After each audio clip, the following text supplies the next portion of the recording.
இன்றெடுத்த இப்பணியும் இனியெடுக்கும் எப்பணியும் நன்மணியே சண்முகனார் தன்னுடனே நீ எழுந்து என் பணியை உன் பணியாய் எடுத்தாண்டு எமைகாத்து பொன் வயிற்று கணபதியே போற்று என போற்றுகின்றேன்.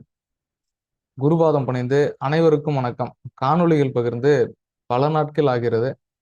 ஸோ இன்னைக்கு ஒரு நல்ல டாபிக், பரிவர்த்தனை யோகம்.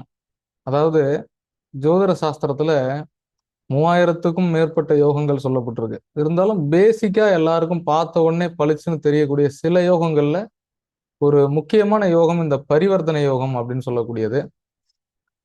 இந்த பரிவர்த்தனை அப்படின்றது ஒரு ஜாதகத்துல அப்ளை ஆகிருக்கு, ஒரு ஜாதகத்துல இருக்கு அப்படின்னா 2 கிரகங்களை ஆட்சியாக சொல்லி நம்ம அதுக்கான பலன் சொல்லணும். ஸோ இது இது நம்ம எப்படி புரிஞ்சுக்கலாம் அப்படின்னா, ஒரு உதாரண ஜாதகத்தை வச்சு நம்ம பார்க்கலாம். எப்படி அதுக்கு பலன் சொல்லணும், அந்த பரிவர்த்தனை பெற்ற கிரகங்களுடைய தசாபுக்தியோ அல்லது அந்த கிரகங்களுடன் இணைந்த கிரகத்தினுடைய தசாபுக்தியோ வருது அப்படின்னா நம்ம அதுக்கு பலன் எப்படி எடுக்கணும். அப்ப பரிவர்த்தனை பெற்ற கிரகங்களை ஆட்சியில் வைத்தும், மேலும் அந்த பரிவர்த்தனை பெற்ற கிரகங்கள் தங்களுக்குள் மியூச்சுவல் ஆஸ்பெக்ட் 2 பேரும் ஒருத்தர் ஒருத்தர் பார்த்துக்கிறாங்களா அப்படின்றதையும் பார்க்கணும். தசாநாதனுக்கு அந்த பரிவர்த்தனை எந்த அளவுக்கு சப்போர்ட் பண்ணுது அப்படின்றதையும் எடுத்து பார்க்கணும். ஸோ பரிவர்த்தனைன்றது ஜாதகத்துல ரொம்ப முக்கியம். பலன் சொல்றதுக்கு அது எந்த அளவுக்கு பயனுள்ளதா அமையுது அப்படின்றத நம்ம இந்த காணொளி மூலயமா ரொம்ப தெளிவா தெரிஞ்சுக்க முடியும் அப்படின்றத சொல்லி நம்ம அந்த காணொளிக்குள்ளார போவோம். நன்றி.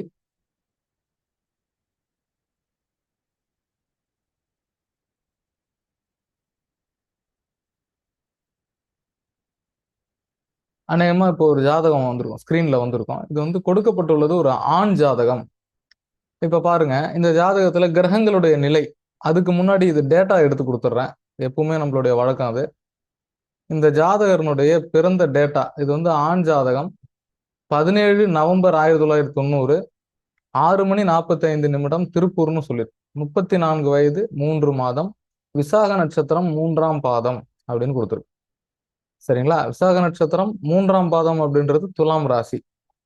லக்னமா வந்திருக்கிறது விருச்சிக லக்னம். பாருங்க, இப்போ இந்த ஜாதகத்துல என்ன கிரகம் பரிவர்த்தனை ஆயிருக்கு அப்படின்றது முக்கியம். ஒரு ஜாதகம் நம்ம எடுத்துக்கிட்டா லக்னாதிபதி பிளஸ் 5ஆம் அதிபதி கூடுதலாக 9ஆம் அதிபதி, இந்த 3 கிரகங்களின் நிலை அப்படின்றது ரொம்ப முக்கியம். லக்னாதிபதி பலம் இழந்த நிலை என்பது ஜாதகருக்கு ஒரு வீக் பாயிண்ட் தான். அந்த ஜாதகர் எவ்வளவு பெரிய யோகங்கள் இருந்தாலும் அந்த ஜாதகத்துல அந்த ஜாதகரால் அதை அனுபவிக்க முடியுமான்றது கேள்விக்குரிய ஆயிடும். இரண்டாவதாக 5ஆம் அதிபதியின் நிலை, மூன்றாவதாக 9ஆம் அதிபதியின் நிலை.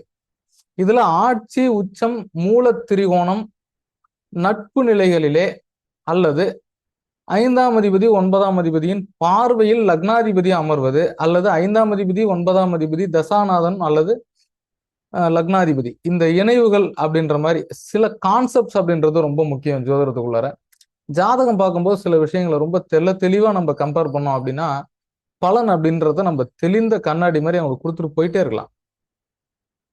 பாருங்க, இந்த ஜாதகருக்கு லக்னமா வந்திருக்கிறது விருச்சிக லக்னம். 2, 5ஆம் அதிபதியாகிய குரு பகவான் உச்சம். அடுத்த விஷயம், லக்னாதிபதியாகிய செவ்வாய் பரிவர்த்தனை யோகத்துல இருக்கான். எப்படி? செவ்வாய் ரிஷபத்திலும் சுக்கிரன் விருச்சிகத்திலும் அமர்ந்த நிலை. அப்ப லக்னாதிபதியை பலம் பெற்ற நிலையில கொண்டு பொருத்திடலாம். 9ஆம் அதிபதி விருச்சிகத்தில் நட்பு நிலையிலே, முக்கியமாக லக்னாதிபதியின் பார்வையில் பரிவர்த்தனையில செவ்வாய் அந்த இடத்துல போட்டுக்கிட்டோம்னா சூரியன் செவ்வாய் சேர்க்கை. 5ஆம் அதிபதியாகிய குரு பகவான் உச்சம் பெற்ற நிலை. இதுல வேற ஏதாவது பரிவர்த்தனைகள் இருக்கான்றத பார்க்கணும். வேற எந்த கிரகமும் பரிவர்த்தனையில இல்லை. அப்ப சுக்கிரனும் செவ்வாயும் பரிவர்த்தனை, லக்னாதிபதி தன்னுடைய வீட்டிலே வச்சு பலன் சொல்ற மாதிரியான அமைப்புக்குள்ளார போயிடலாம். இதுதான் சார் பரிவர்த்தனை. பரிவர்த்தனை எப்படி நம்ம எடுத்து கான்செப்டுக்குள்ளார கொண்டு வரணுன்றத புரிஞ்சுக்கணும். அடுத்தது, ஜாதகனுடைய நடப்பு தசா புக்தி பாருங்க. புதன் மகா தசையில சந்திர புத்தி போயிட்டு இருக்கு. நம்ம இதுக்கு எப்படி பலன் எடுக்கணும் அப்படின்றத புரிஞ்சுக்கணும். புதன் நின்ற வீடு என்பது பகை வீடு, விருச்சகம். அந்த இடத்துல புதன் பகை, செவ்வாயோட வீடு இல்லையா?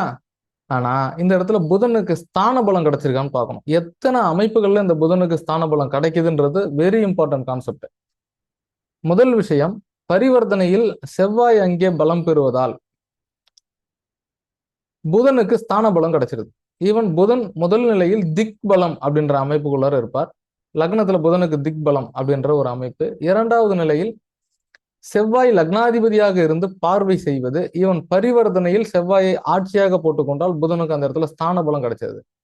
சரிங்களா? புதன் திக்பலம் வாங்கிறார். திக்பலம் வாங்கிய புதன் ஆதிபத்திய ரீதியாக விருச்சிக லக்னத்திற்கு அட்டமாதி லாபாதிபதியாக இருந்தாலும் கூட அந்த இடத்துல திக்பலம் என்ற அமைப்பிலும் செவ்வாயின் பார்வையில் இருப்பதாலும், பரிவர்த்தனை யோகத்தில் செவ்வாயின் வீட்டில் இருப்பதாலும் புதன் சார்பு கிரகம் என்கிற அடிப்படையில் புதனுடைய காரகத்துவத்தை சரியாக தருவார். அப்ப கல்வி, வித்தை, புதன்னா தொழில், ட்ரேடு, பரிமாற்றம் செய்யக்கூடிய பிசினஸ், சரிங்களா, கொடுத்து வாங்குறது, communication, IT, information technology, artificial intelligence, இது மாதிரி ரொம்ப முக்கியமான துறைக்குள்ளலாம் அந்த ஜாதகரை கொண்டு போவார். ஏன்னா வயது வந்து 1990 அப்படின்றதுனால 1990 பிறந்திருக்காரு இந்த பையன். ஸோ ஏறக்குறைய 34 வயது நடக்கு. அப்ப 34 வயதுல ஜாதகர் என்ன நல்ல தொழில இருப்பார், நல்ல வருமானத்தை ஈட்டி கொடுக்கக்கூடிய நிலையில் புதன் கொண்டு போயிடுவார். ஏன்னா சூரியனோட சேர்ந்திருக்கு, லக்னத்துக்கு பாக்கியாதிபதி 9 கூட சேர்ந்திருக்கான், 5 கூட பாக்குறான் லக்னத்தை. சோ எத்தனை அமைப்புகள், லக்னாதிபதி பார்வை, 5ஆம் அதிபதி பார்வை, 9ஆம் அதிபதி சேர்க்கை. சோ இத்தனை அமைப்புகள் வர அந்த புதன் வந்து தசையை நடத்திட்டு இருக்கார்.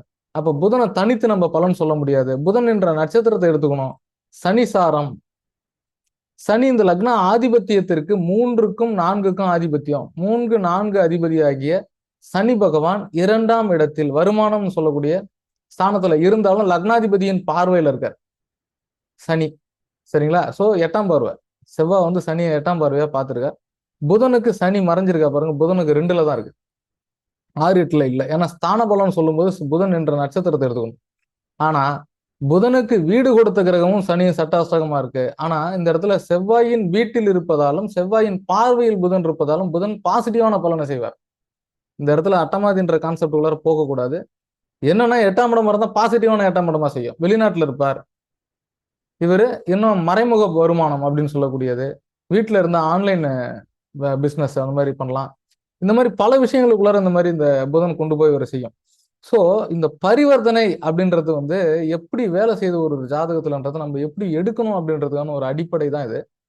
நிறைய விஷயங்கள் நம்ம வந்து கம்பேர் பண்ணும்போது நம்ம மிஸ்டேக் எங்க பண்ணிடுவோம்னா, அந்த கிரகங்கள் நின்ற ஸ்தான பலத்தை கையில் எடுப்பதற்கு மறந்து விடுவோம், அல்லது சரியாக அதை பயன்படுத்துவதற்கு அறியாமல் நம்ம நகர்ந்து போயிடுவோம்.